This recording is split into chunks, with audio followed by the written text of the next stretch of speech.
Gubernur 2026 harusnya pertumbuhan 6% seperti yang saya bilang sebelumnya tidak terlalu sulit dicapai. Cukup. Kalau proyeksi 2025 berapa Pak? Jadi ya? 2025 kita sekarang masih angka untuk triwulan keempat di atas 5,5%, full year-nya sekitar 5,2%.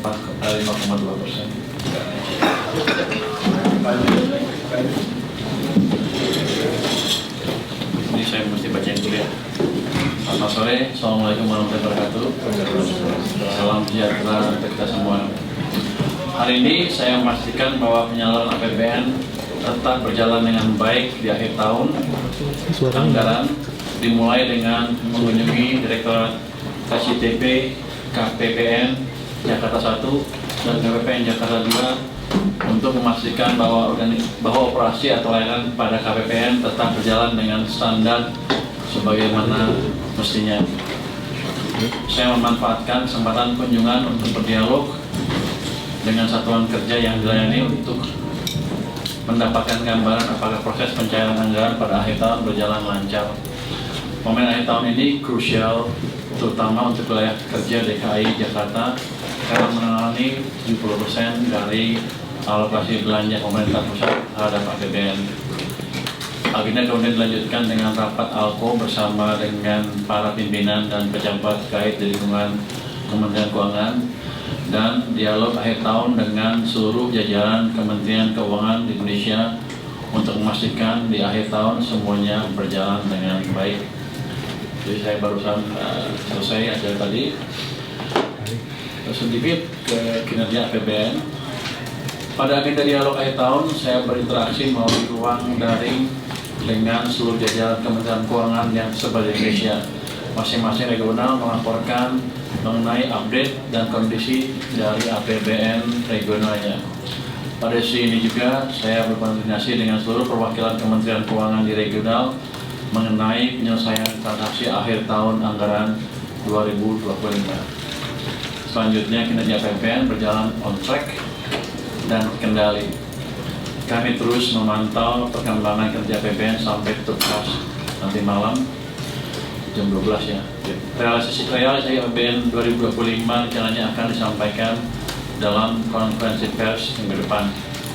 APBN akan terus kami kelola dengan sebagai instrumen utama stabilisasi dan akselerasi pertumbuhan juga memastikan program prioritas berjalan efektif serta memperkuat perlindungan masyarakat. Itu mungkin pernyataan pendek dari saya. Kalau ada pertanyaan silakan. Boleh review dulu berarti Pak ekonomi 2025 yang Bapak lihat kayak gimana gitu sekarang? Terus mungkin proyeksi untuk tahun depan. 2025 ekonomi di awal tahun sampai mungkin bulan 9 melambat dengan amat signifikan. Tapi dengan perubahan kebijakan dari kami yang kemudian dibantu oleh Bank Sentral hari ini, ekonomi kita berhasil recover dengan cukup baik, terutama di triwulan keempat. Ada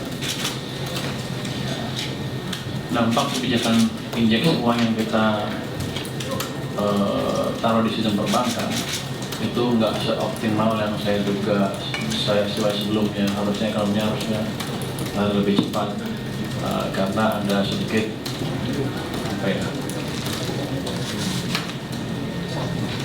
ketidaksinkronan kebijakan antara kami dengan Bank Sentral yang sekarang sudah dibereskan. Jadi 1 bulan terakhir sudah amat baik. Yang penting adalah ke depan dengan kebijakan yang semakin sinkron antara kami dengan Bank Sentral, ekonomi kita akan tumbuh lebih baik dari sekarang. Tahun 2026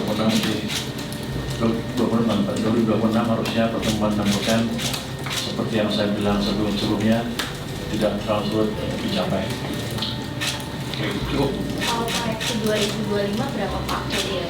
2025 kita sekarang masih angka untuk triwulan keempat di atas 5,5%, full year-nya sekitar 5,2%. Pak, kalau untuk tahun depan tadi Bapak bilang tumbuh 6% itu upaya apa sih Pak yang mau dilakukan Bapak? Upayanya ya pertama ya fiskal diperhitungkan dengan cepat di awal tahun dan mulai jalan tuh. Terus kami sinkroni kebijakan moneter lebih baik dengan moneter yang bukan saya intervensi ya. Kita komunikasi lebih baik dengan Pak Gubernur dari Bank Sentral. Kemudian seperti Anda lihat kan, beberapa tahun lagi mulai sidangkan waktu baru 1 kali kan.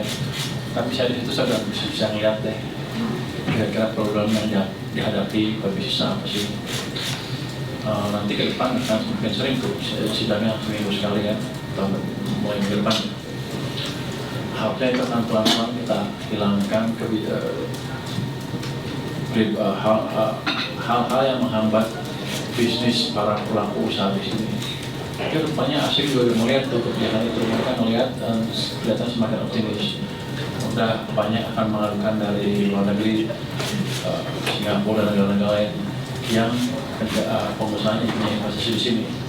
Beberapa sudah masuk. Jadi saya yakin dengan kalau itu dilakukan dengan konsisten, iklim investasi akan bergerak semakin baik. Kamu bilang beras perubahan yang mungkin harusnya semakin baik. Nanti peraturan baru kita akan mengganggu, kita akan deteksi dan kita akan perbaiki secepatnya.